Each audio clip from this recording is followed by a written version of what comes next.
Jeff Snyder jumped on and broke a Star Wars story that Mikey Madison from Anora was offered a role in Star Wars. Well, not only was that confirmed by Variety that indeed was the case, but they followed up by saying, yes, she was offered the role, but she said, no, thank you to the role. Mikey Madison won't journey into a galaxy far, far away for her first project after picking up the Best Actress Oscar. Sources tell Variety that Madison was offered a role in the new and untitled Star Wars movie directed by Shawn Levy, but conversations have ended with the Anora star passing on the project. As previously reported, screenwriter Jonathan Tropper has been writing the screenplay for the film, which will star Gosling, Levy, who will join the referred club of directors who have worked with both Canadian movie stars named Ryan, has been developing the project since 2022 and also producing for his 21 Labs company alongside Kathleen Kennedy. The movie is said to be a standalone project that isn't connected with the Skywalker saga, which concluded with Rise of Skywalker. All of the plot details are encased in carbonite for the foreseeable future. The untitled film would follow The Mandalorian and Grogu, which is the only Star Wars film to date to get a green light in more than 5 years. That film, which recently completed principal photography, is slated to debut May 22nd, 2026.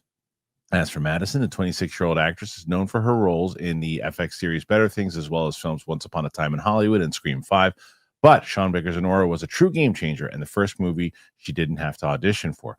I was scrolling through my Dropbox the other day and saw hundreds of auditions I've done. So many hours of work, she said, appearing on Variety's award circuit podcast before the Oscars. But then everything that came after was extremely difficult. Making the movie might have been hard work, but Academy voters certainly thought Madison made it look easy. Now we'll just continue to wait to see what she picks up next. That was interesting that they didn't go more into it.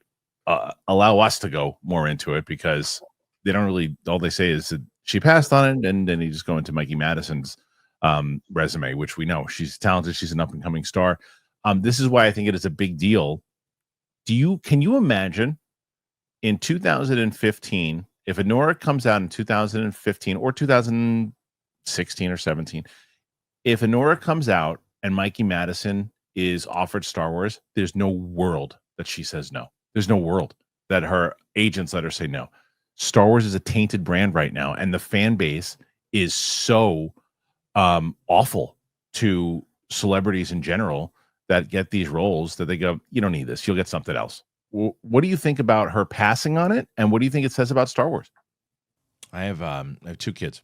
I have a 7-year-old and a 13-year-old, and they're both learning about money. And for me, I'm always trying to teach them to be responsible with money. Because where do you think kids learn the most about money? Is it their parents, their teachers, or Taylor Swift? No, it's not Taylor Swift. 81% of their kids say parents. 81%. I wish I learned that kind of stuff when I was younger. My dad taught me. I didn't listen as much. I didn't have this kind of idea. And that's what Acorns does.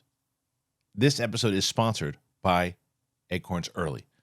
April is Financial Literacy Month, the perfect time to start teaching your kids the value of money. And Acorns Early make it easy with their smart money app and debit card for kids.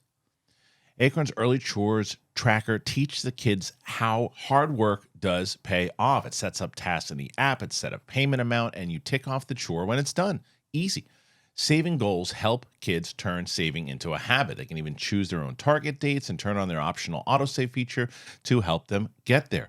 It's great because kids need a sense of independence, and they get it when they're spending what they earn with their very own debit card, and they get to choose from 35 plus customizable and designs. Kids can build up their money knowledge and their confidence with bite-sized financial lessons. And the best part is parents can keep track of where and when the kids are spending. You get real-time spend notifications, set your kids' spending limits, and instantly block lost or stolen cards.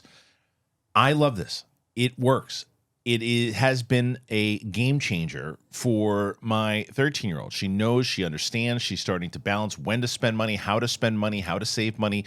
It has worked. So if you're ready to help your kids grow money skills that'll last a lifetime, head on over to acornsearly.com/Kristian or download the Acorns Early app to get started. Sign up now and your first month is on us. Acorns Early Card is issued by Community Federal Savings Bank, member FDIC, pursuant to license by MasterCard International. TNCs apply. Monthly subscription fees starting from $5 per month unless canceled. Yeah, it's pretty crazy because it's still attached to the movie is Ryan Gosling and Right. Levy. So it's still a powerhouse that you would think she'd want to work with either of those in her career.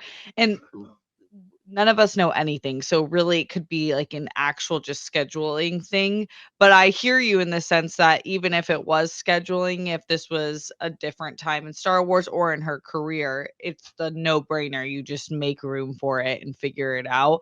Like no matter what you had, I would feel like you would try to clear the slate or work around it or work or, there's a reality in which Disney wasn't that, and Lucasfilm didn't wanna work around her schedule that much, so it could have been both ways.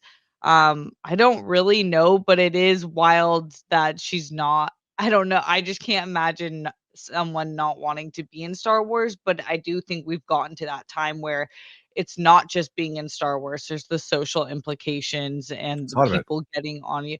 I was seeing that Kelly Marie Tran was, like, open to coming back to Star Wars, and just her as an example, it was, like, on all ends, I feel like she was done dirty in the writers' room and beyond, more so the Star Wars just awful fans who were so mean to her and wrong to her.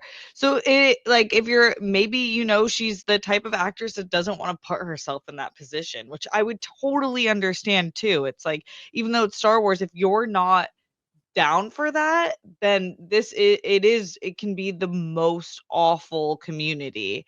Or I don't even know if they're part of the full community, but you know what I mean. I know what you mean. Yeah, it can be brutal, and right now, look, Marvel and DC are not really any better, to be honest. Look at the stuff that's going on with Superman. Look at the stuff in general that's happening. Even posting today about Fantastic Four. It's like the fandom in general just sucks, and the internet sucks, right? So if that should not be the only reason why to say no on this thing, right? Like it could be a reason. There's also the other side of it that says, okay, well, she maybe, and there's also I think that she was offered something in Marvel, and I think she turned it down.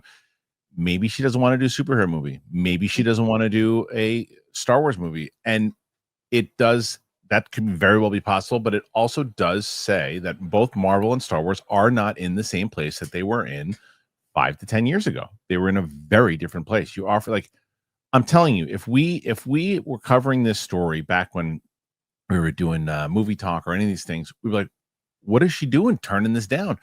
This is her first big role after Honora, and is it Star Wars? Now it's like, I get it. It's like it's not. It doesn't have the magic it used to have. But you make a great point though too, is that you have Shawn Levy, you have Gosling, you got Levy coming off $1 billion movie, and the other thing that someone pointed out in the comment section was they said it was a supporting role. So maybe she thinks she wants to do more than a supporting role. She wants to have a bigger role. And the agents want her to have a bigger role than just whether it's in Marvel as a Kitty Pryde or if it's in a supporting role against Ryan Gosling. They want to go for those more starring roles. So it's all a possibility. But I'm telling you, it does there. You look at what we said, like with like Christopher Nolan. Christopher Nolan is a better brand right now than Star Wars is. You know Oh, what I mean? yeah. Like a way better Yeah. because we talk Mhm. like most actors would get paid nothing and have a scene in a Nolan movie in order to be in the movie, as opposed to Star Wars, where they can get paid a lot of money, be a supporting actor, still get some love, but no, thank you. Don't need the stress of that. Yeah. Yeah. Right. Yeah. And on top of that, it's like I feel like when you are someone who's has a lot of choices and people want you in their movies now and you're the last person to win the Oscar for women leading roles. So there's not that other pool of people you hearing about how fun it is to work on these movies either. I think they're like the whole thing from the reception to the production is really stressful at Lucasfilm right now. And so to me, that's a big reason where it's like not only is the caliber declined in a lot of people's opinions, it's like they're not even having fun doing it. Right. And that's another good point. It's like, okay, the difference is like, let's say like Marvel can say, all right, we're going to send Kevin Feige out. He's going to have a conversation. He's going to try to, show what they got kind of coming down the pike.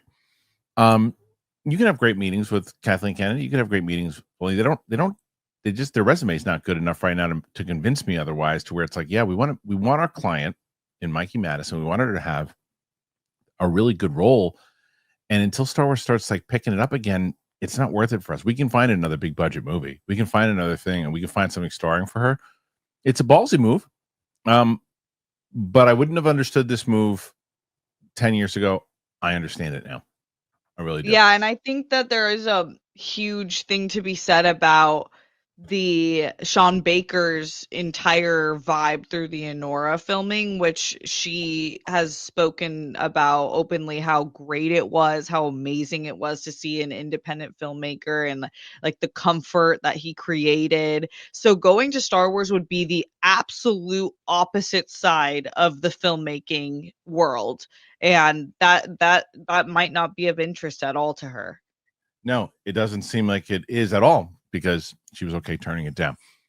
What say you guys? Put your thoughts in there. Let us know what you think. Do you think that by Mikey Madison turning this down, that it is indeed it is representative of where Star Wars is as a brand right now? Or is it just something completely different? Put your thoughts in. Let us know what you think.